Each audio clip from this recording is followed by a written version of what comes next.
And I stood outside, and I expected to not weep. Because we were told it would be for 3 months, which happened to be 3 years. The thing that really struck me most of all was they cut down our tree, a beautiful tree in the middle. It was beautiful because in the winter, when it was devoid of leaves, the frost used to get on it and the sun come up, and it was just as though it was covered in diamonds. I can see it in my mind yet.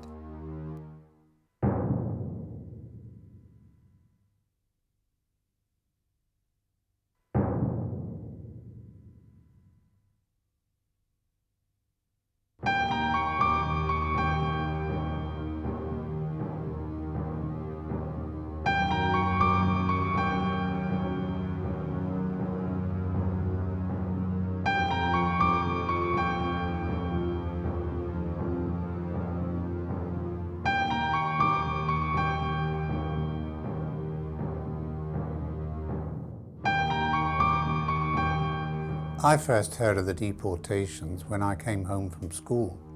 My mother was in quite a state. My parents were really crying, and I couldn't think what it was. My father hadn't yet got home. He hadn't read the Guernsey press. And there it was in black and white. They said, look at this, and they gave me the paper to look at, to say that we had to go on the Monday. Just like that, it was so sudden. So I started to cry then. So we knew, with my father being English, that we would be included. And then we waited for the notice coming.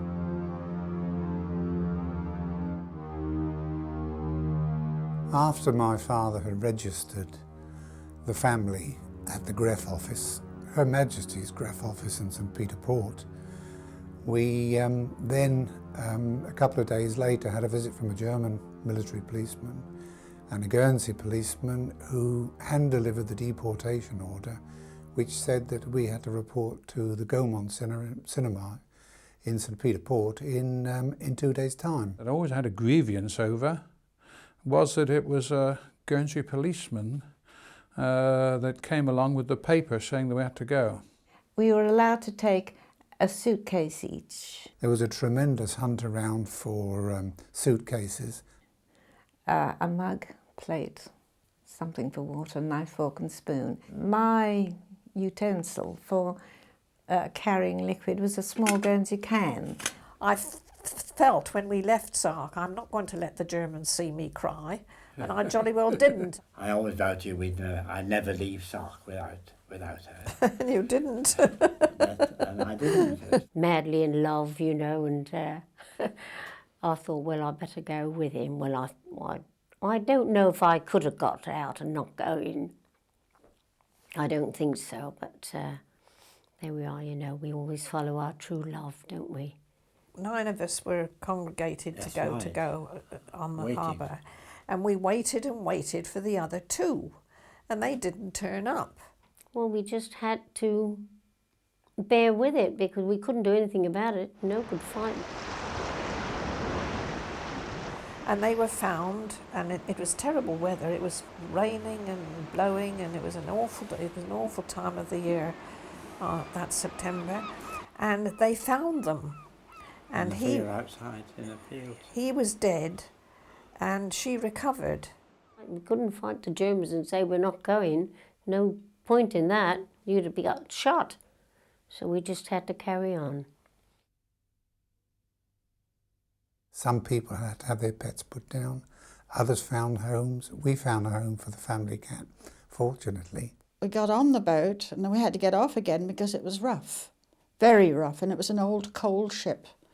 The next morning, finally, it was decided that the sailing was postponed and we should go home. So off we trudged back to Victoria Road, and we arrived at number 86 Victoria Road to find the front door wide open and the house completely looted. Then when we came back, some neighbours told us that the landlord had gone with a cart and taken nearly all our belongings. So we had nothing to come back to. Which didn't surprise us. when we thought about it, because at the bottom of the Victoria Road was where the forced and slave labourers, workers lived, and we knew they lived in absolute filth and they had nothing.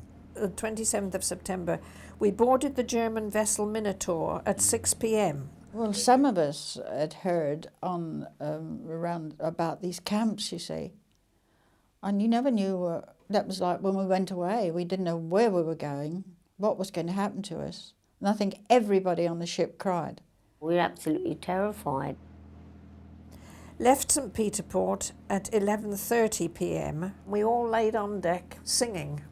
It was a beautiful night, a beautiful, calm, moonlit night. The sea was as flat as a mill pond, and we left the harbour singing There'll always be an England and God Save the King. Sanya Cherie, anything, you know, sort of that could cheer our spirits and let the Germans think we couldn't care less what they were doing to us. And arrived at St Malo at 5 a.m. on Monday the 28th and landed at 8 o'clock. And we got to St Malo, and it seems to me the French people almost welcomed us. I'm sure they gave us apples and things. And boarded train. The Germans always very fond of their sausage. A sausage and a lump of bread loaf was put in through the window, which people shared. We didn't know where we were going, naturally. We didn't have a ticket. And But then we travelled across France. When we got near any cities in France, we had to pull the blinds down, especially Paris. It was 3 days it took to do this train journey. We sat in Cologne station. We were only about half an hour down the road after we'd left when they flattened Cologne that night. Across Holland, Belgium. I remember being so thirsty and hungry that we thought, oh, you know, give anything for a drink of water. And they did stop in one of these towns and sent some water for us to drink. The journey wasn't bad until we got to Dawston, and that was dreadful. It was a stalag, I think, a former prisoner of war camp. I don't think I've ever seen so much barbed wire in my life. Hearts sank when we passed through the huge gate with a swastika on and saw huts and barbed wire. Taken to a room, signed papers, and then had to declare any valuables and handed over ring and money. We had to give up our engagement ring, and our money was such as we had. Living in hell. That's it. Then we got moved from there to Biberack, which is our camp for 3 years after. Dawston really was dreadful. If we hadn't been to Dawston first, we wouldn't have settled so happily at Biberack.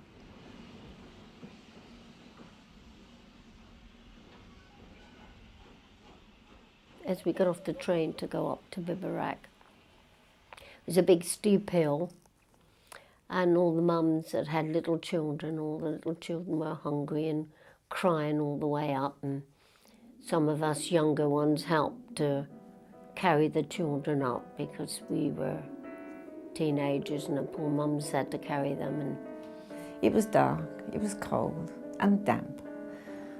And the first thing was you go through wire netting and on this awful compound. It was a conventional prisoner of war camp to all intents. There were barbed wire, there were electrified strands in the barbed wire, there were the goon towers with well-muffled Germans sitting up there with a searchlight and a machine gun. We were all marched onto this large parade ground, which was very, very stony. It was bitterly cold. And my husband said to the Germans, surely there's no need for the children to be out, so he put a gun to his head, told him, get in line. Reg broke ranks to bring me a blanket to wrap round my shoulders. But I was afraid of, you know, what the Germans might have done to him, because, I mean, they were all stood around with their rifles and guard dogs and Alsatians and goodness knows what. So I made him go back with it. I wouldn't take it. Anyway. He was very cross. He was very cross. It must have been below zero. And we were then all separated again. All the men and elderly boys on one side of the parade ground, all the women, children and girls on the other side of the parade ground. and we were then counted. 1, 2, 3, 4, 5, and 5 was emphasised. They couldn't count properly. And one lady fainted because it was bitterly cold. 1, 2, 3, 4, 5, and then they'd lose count. Because I don't think they ever got the numbers right the whole time we were there. And we must have been counted, I don't know, half a dozen, 8 times, and they never got it right. And we always saw the Germans couldn't count above 5. We got marched up to this place, into this room, and everybody had to strip naked. They separated us by age, and they grouped us into the various about 10-year brackets. And I remember the German said that the British people are a clean people and the German people are also a clean people, so you will be deloused. And we wondered just what that entailed. And he said that you who are the youngest and the strongest will be deloused first. You know, by this time it was about midnight, so we found that we of the younger group were going to be processed, as it were, right away. And it always comes to me then as to how fortunate we were with our nationality, because they went into what they thought was water coming out, and it didn't. What ours was water. And it was never left me that that could have happened. And we found our complement in the end was over 50 men in this room, you know. And some of the bunks were 3 high, some only 2. My brother and I were in one barrack, my father was in another barrack, and my mother and younger brother were in another barrack. My father was separated, and of course all the barrack blocks were locked at night. When we were in Compiègne, we were issued with these, which is our number, and my number was 10,011, and my mother's was 10,013. And I can't imagine that the routine ever changed. It was prayers, early to bed, a reading from Ulysses or something like that, and nothing very racy, I'm afraid. And in the morning it'd be the usual routine: up, wash, shower, clean your teeth, get dressed for school, go and see your mothers, try and get some extra breakfast.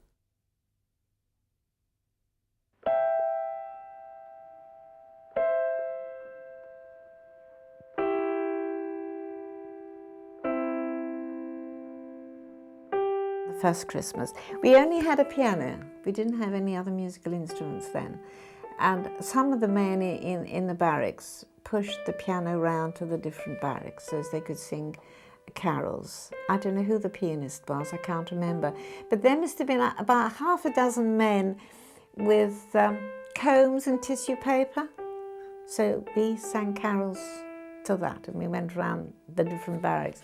And our last one we sang to the guards, Silent Night, Holy Night. That would have been our first Christmas. Christmas Day, up at 7:30, met Reg at 8:45. He gave me such a sweet card, hidden messages, felt just a bit miserable and had a weep on my own. But it was a very sad time. You know, you thought of Christmases before and what's going to happen next. Because you didn't know from one day to another what was going to happen to you.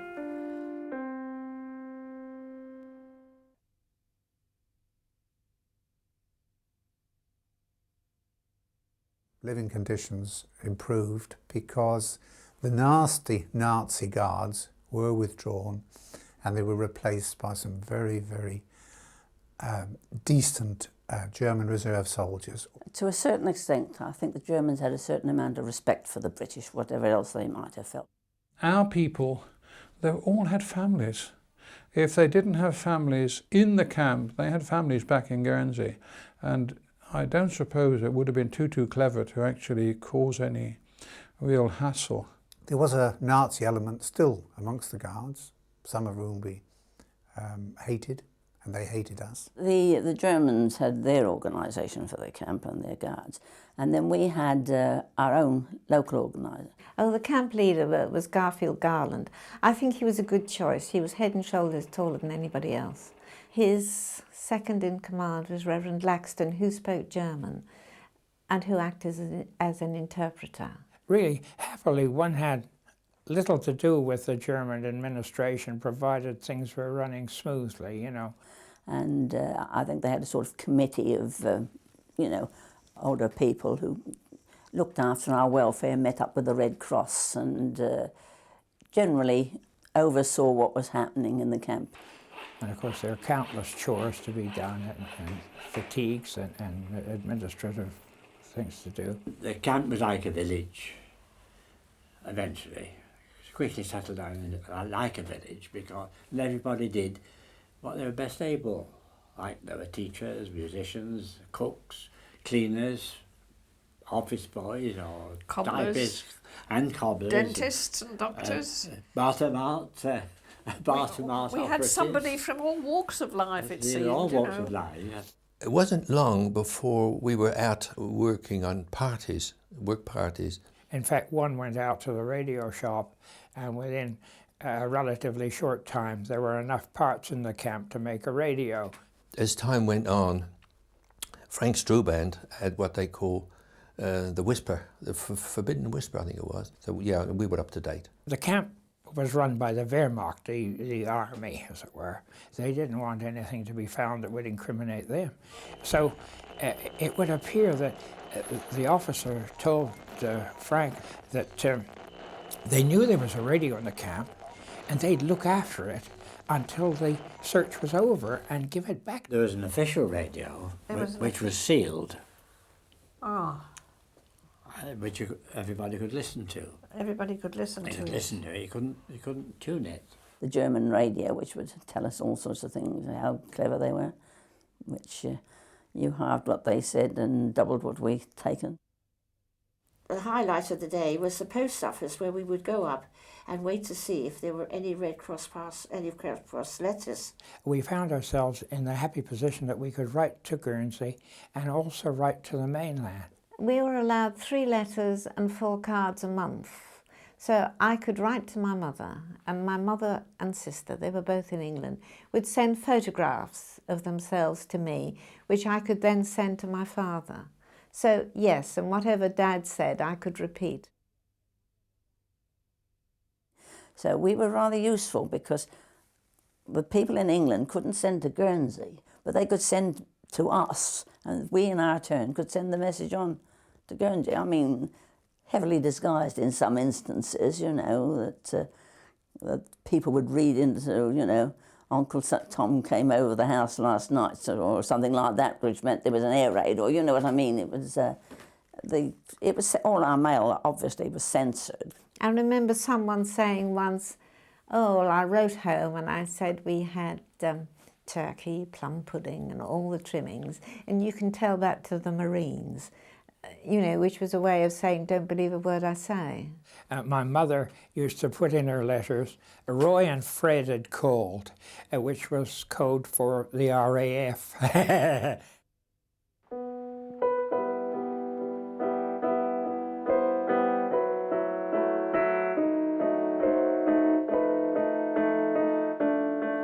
As the dates went on, the time went on, you could see the snow coming down the mountains from over towards Salzburg Way.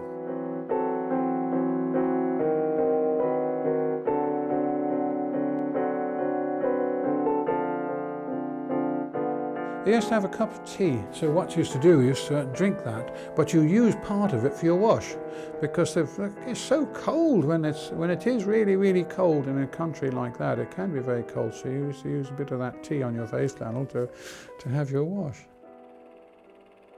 The German rations were very basic and consisted of, well, cabbage soup, which we call Blue Danube or something, and a sauerkraut, and there was a form of dried fish, and we had a bread ration.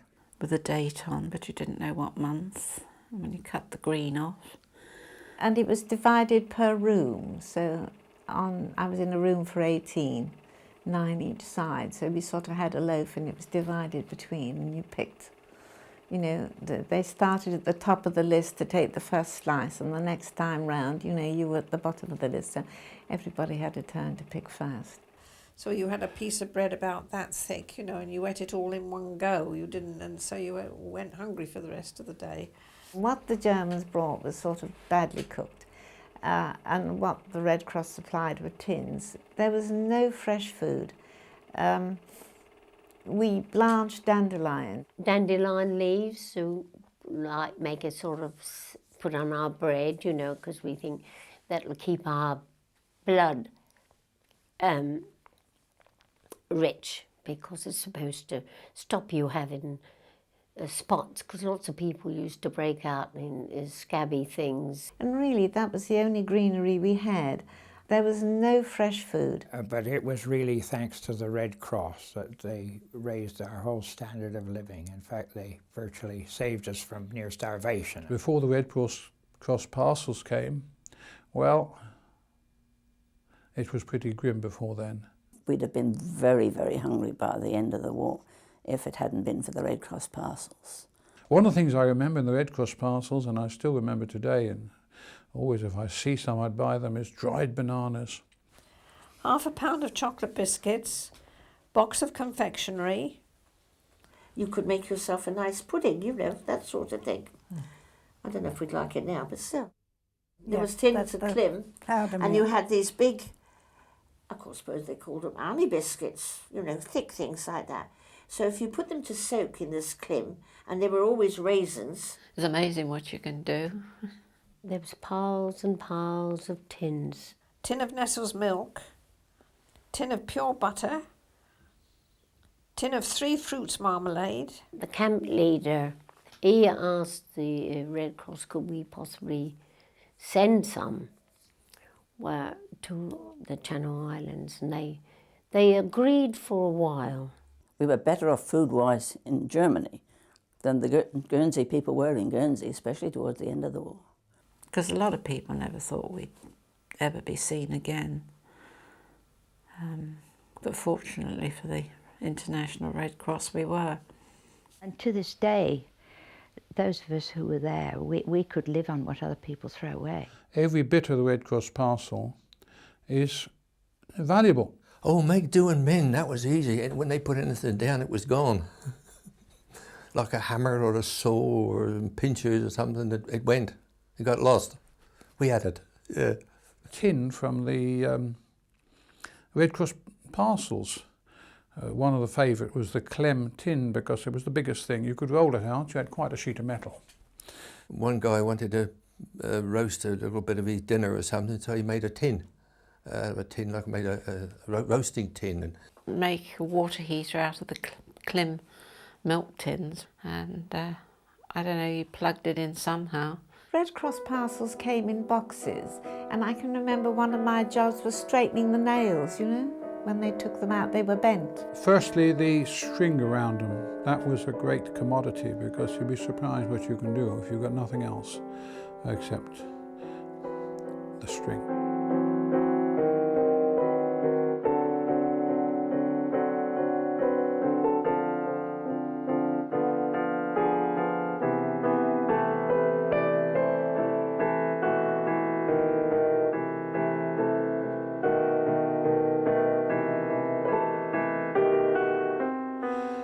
The other thing was the actual cardboard itself.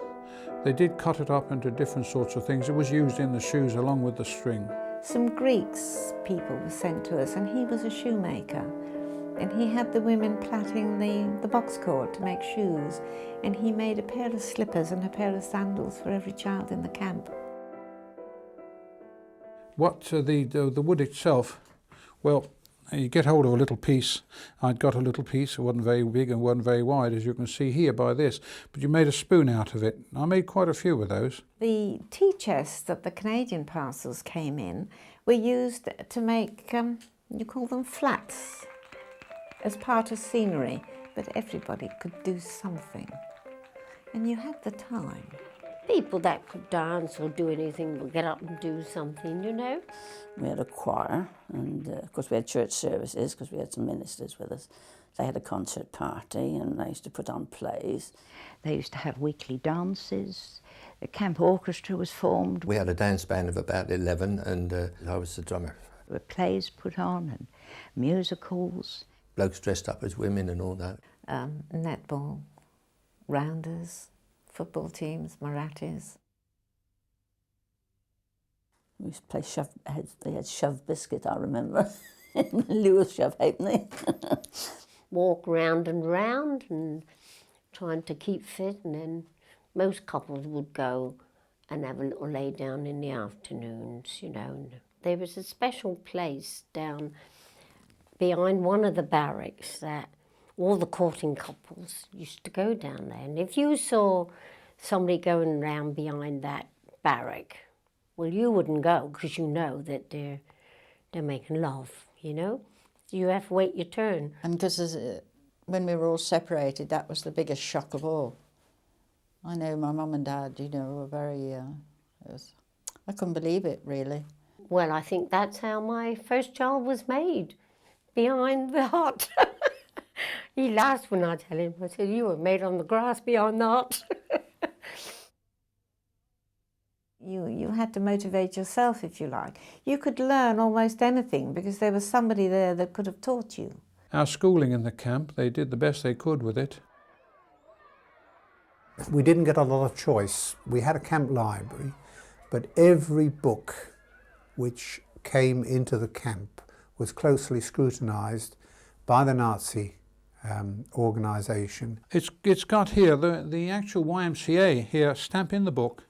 The other one's a German censor stamp to say that we're not going to blow Germany up with this book. There were to be no books written by blacks. There would be no books about any other religion except Christianity. There were no books which were derogatory to the Germans or which showed the Germans being beaten in war or anything like that, which was silly, really. Gwen Barnett, who is still alive, was a pupil teacher over here, so she took the babies. Gwen Barnett, she was a school teacher anyway. She is a professional school teacher. She was just very young then. That's because he was a bit of a nuisance, was our George. He still remembers me, though. She'll tell you how bad I was. We started off with having a group of children, an empty room, and slates, you know, similar to roof slates, and some scratchy slate pencils, and that was the sum total of the material we had to start with. Well, then we got a bit of chalk, I think, and a blackboard. But after a while, the Red Cross again came to our help, you see, and they sent in educational material. In the early days of the camp school, we had a pencil and bridge scorecards and instructed very, very firmly, do not press hard, because when we'd written the answers, they all had to be rubbed out so you could continue to use the bridge card. I never thought that I should be in bivouac as an internee. An internee is not a guest, and sometimes he may feel depressed, but internees do not complain. They know they'll soon be home again. Homes are back in old Guernsey, but we are here in Germany. It was boring. Every day, yes, was the same. We used to go on these walks with a guard. About 200 of us at a time. They used to take us once out a week. Once a week. On the side of the roads were apple trees, and when the apples were there, you'd pick up the apples. They took us in the woods so that we could gather sticks because we only had about 6 briquettes a day to warm. They had stoves in the room, so we used to sort of keep the briquettes till the evening, you know, when we were all, because we were all had to be locked up about 10 o'clock at night. And I can remember when we went out on walks, you know, I said we had to have a ticket to go out on the walk. You were only issued a barrack at a time. Well, of course, in the other barracks, lots of elderly people didn't want to go, so I used to rush round to the barrack to get a ticket, and I went out every day. But I hated Saturdays and Sundays because I had to walk round and round that blooming old compound. Getting out of a thing was something marvellous. Ah, a big cloak had dropped off of you. 1943 was a good year. Okay, the Allies were starting to win the war. We had plenty of Red Cross parcels. Really, we did have plenty. And the people in the Channel Islands had virtually nothing. And that was a good time for us. But for some reason, and I can never find out, and I think we all asked, why did the camp decide to have a carnival?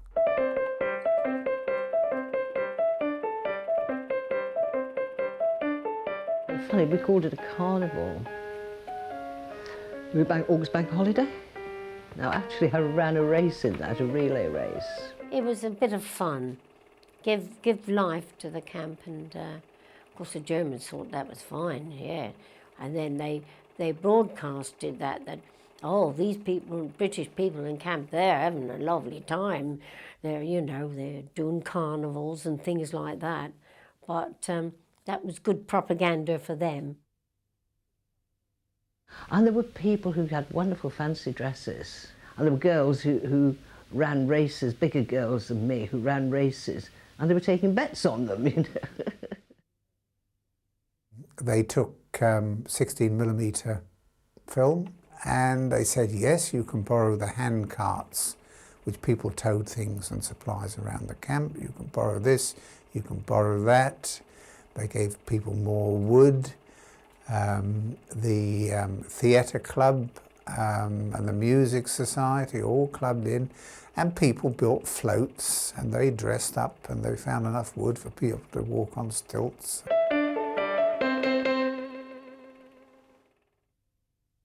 I used to look after Rose Waring's little boy Rex. He's the little boy who died of meningitis. My father was taken off the train. He became really, really sick.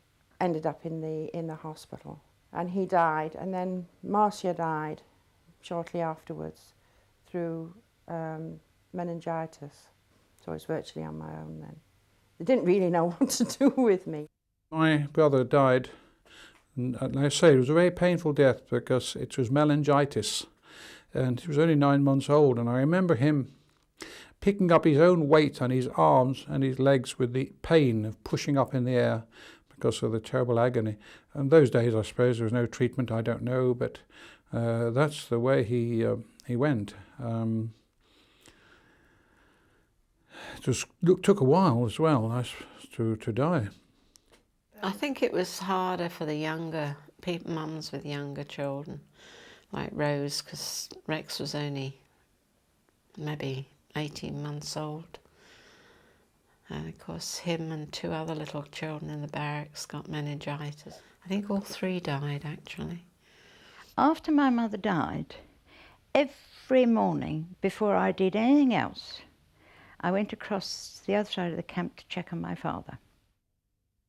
I think perhaps as the Americans, British and French moved forward, so camps were emptied and moved to us because we were nearer Switzerland than anyone else, I imagine.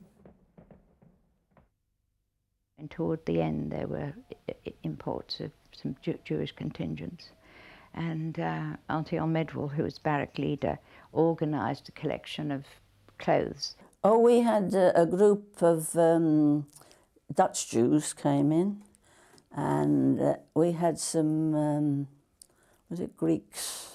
We had some Benghazi Jews came in. In another part of the camp, which we weren't allowed in, were some Jewish people from Belsen. We did have one who came from one of these concentration camps, and he was down in one of the rooms down below, and we were with him actually, and he was in some mess, you know. And there again, I often think back, I wonder what happened to him. There was one little girl that I remember with a very gaunt face and a very, very thin, and she had these huge brown eyes, you know, and she really looked haunted. She really did. Well, the war started coming our way. When the air raid sirens went, of course, we all had to go into barracks and stay indoors. They wouldn't let us out then. Planes were flying overhead, but this Messerschmitt went up in the air and he dived straight down, it seemed, well, it was straight down towards the camp. And you know, like they say, you were stuck, you were petrified. This plane was coming like this. As he spiraled, the tail fell off. And as the tail fell off, of course, naturally, he lost control. And I thought, it's going to come to the barrack. It couldn't move. Christ, don't hit us, you know. And he went straight across the camp, just missing our electric overhead cables, and crashed in the hill just the other side of the road. 1944, we saw the enormous daytime fleets of American Hemi bombers. Thousands and thousands, it seemed, of little silver dots with vapour trails. At night, of course, Night was much more frightening because night was when the Royal Air Force bombed targets, and the anti-aircraft fire would seem to be more intense at night because of the noise and the flashes. English planes were coming over bombing all the big German cities, and the sky used to be full of planes. On April the 23rd, the Germans said, right, we've had contact with the Allies, you're to fly Red Cross flags over all the main buildings. The flag was made from a sheet and a swastika flag. So everybody set to make Red Cross flags. But, of course, everybody got white sheets and ran broad red stripes from top to bottom and from left to right, which in fact was the cross of St George, which of course is the Guernsey flag. The day on which we were going to be liberated is St George's Day. And we also had the British news on the radio, so we knew it was imminent. It was simply a case of who was going to get to us first, the Americans or the French. Well, it was the French. When what we called the Battle of Biberach, when we were liberated, Biberach was bombed, but of course that was only at the bottom of the hill. They bombed the town in the end. They just dropped 3 bombs just to let them know they were coming, I think, you know. In the last week, I should think, wouldn't it be? Yes. And we saw the beaten German army straggling along the road. Yes. We were liberated by the French army, and our local band played the Marseillaise. We were liberated by the American Army, General Patton, I think it was, the American Third Army. But he did say that we were to value our freedom because it had been very dearly bought by many had died on the way. And our camp leaders, Mr. Garland and some of them, they went down into the town to tell the occupying troops from the town that we were there, because they didn't seem to know. After a while, the gates were left unlocked and we could wander out around the countryside at will. Somebody raided somewhere and came back with these earthenware bottles of cherry brandy, and we were drinking cherry brandy that was lemonade. So you can imagine what happened. Boy, oh boy. You remember the day we went with the bikes? I don't know how we got the bikes, only from Barnes. Yes. We went scooting off for the day after we were liberated.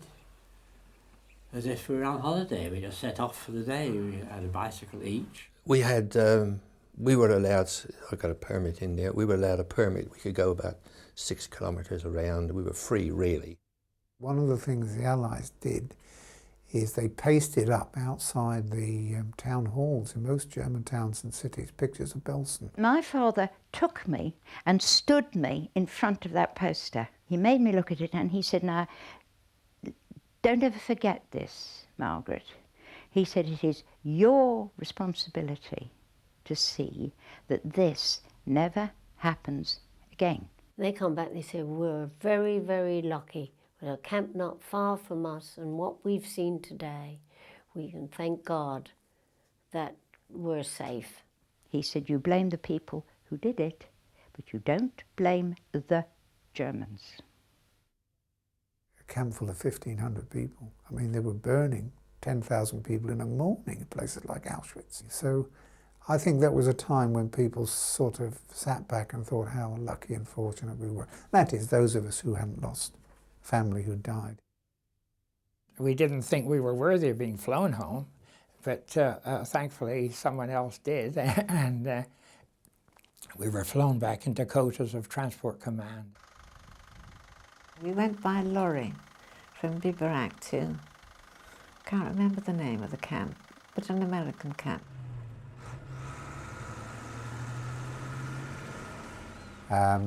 And the food was fantastic. We hadn't seen ice cream, we hadn't seen bananas, we hadn't seen oranges. And of course the food was absolutely showered upon people.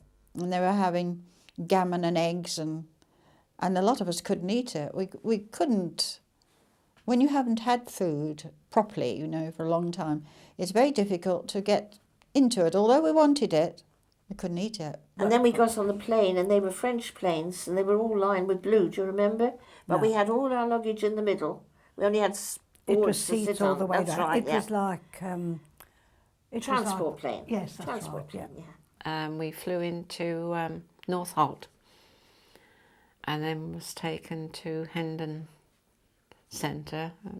Our first night back in the UK was behind barbed wire again. Well, we arrived at North Holt, I think it was, and then we went to Cannon Row interrogation place, and we went in front of a panel of officers and customs people, who were you and this, that and the other, and they issued you with your new identity card, and at the other end they gave you 5 shillings, I think, and 20 cigarettes, a travel wallet, and said bye, and that was your lot. I remember walking around London with my father, and one of the Londoners got chatting to him, and he said, "You see what the Germans have done here? Look at this, flatten the city." And my dad said, "Don't be silly." He said, "The city's not flattened." He said, "You've got a few places that have been bummed." He said, "Where we've just come from," he said, "there's nothing standing." Well, from Hendon I went to Poole with Mrs. Williams, and then we both went up to my mother and sister in Yorkshire. And she went back to Poole and I stayed in Yorkshire.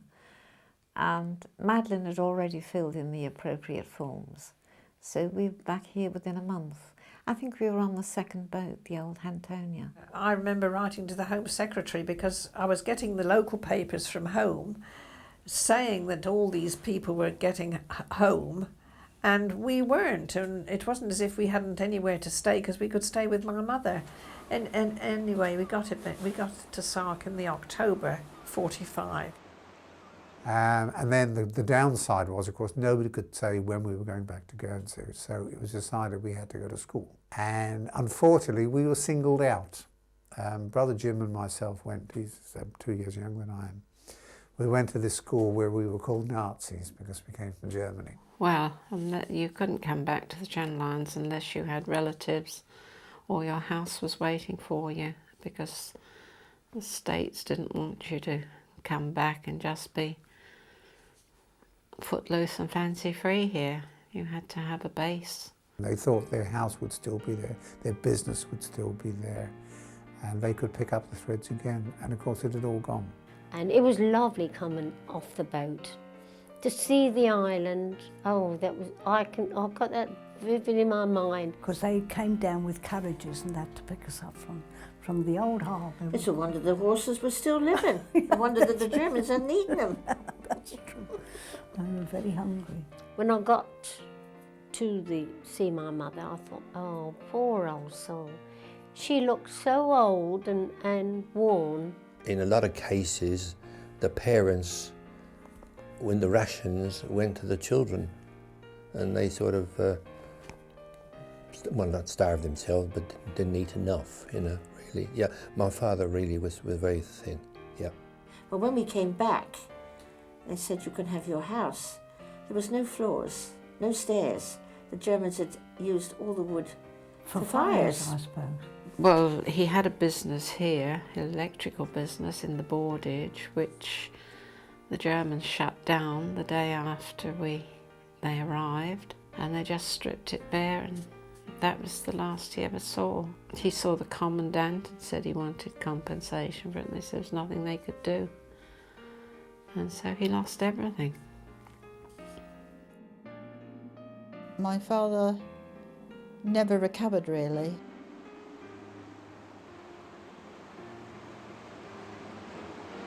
The debris of war was everywhere, and the place had a really run-down appearance. I was home and that's all I wanted, to be home to Guernsey. I miss my parents, miss the life and the sea, miss the sea. If you live by the sea, I think you miss it. My family, my sister, because I had a sister, and my parents, and the fact that we weren't free was the things that I missed most. Freedom. Yeah. I've dreamt about the camp many times, and always something horrible is happening to me. Not anything nice. Well, it was like a dream, really. I don't think much about it now, but at the time you think, well, where have we been and what have we done? Why us, you know? regime of the camp wasn't bad. There were some kind people. There were some not so kind, but there were an awful lot of kind people. At least we weren't ill-treated, I must say, and as I think I must say, it was no hero's role. We were just, you know, we found ourselves, I think especially on the back burner. I always felt we'd never get out. You thought it would never end? I thought perhaps the Germans would bomb the camp, you know, and say the British had done it. I couldn't ever see us leaving. I think it made you learn to live day by day rather than plan too far ahead, and just to accept every day as a bonus. Tomorrow doesn't matter. Tomorrow doesn't matter. No, tomorrow is not there. I treasure what I've got very much. I love my family to bits. It showed me that, you know, you've got to rely on you. Don't rely on other people, because mothers die, fathers become withdrawn. I still believe you're not given to suffer more than you can suffer. I think it hit me when my daughter was 13 and I was the same age as my mother was when I was 13, and it was then that it hit me what she must have gone through. But it gave me far more, probably, than it took away.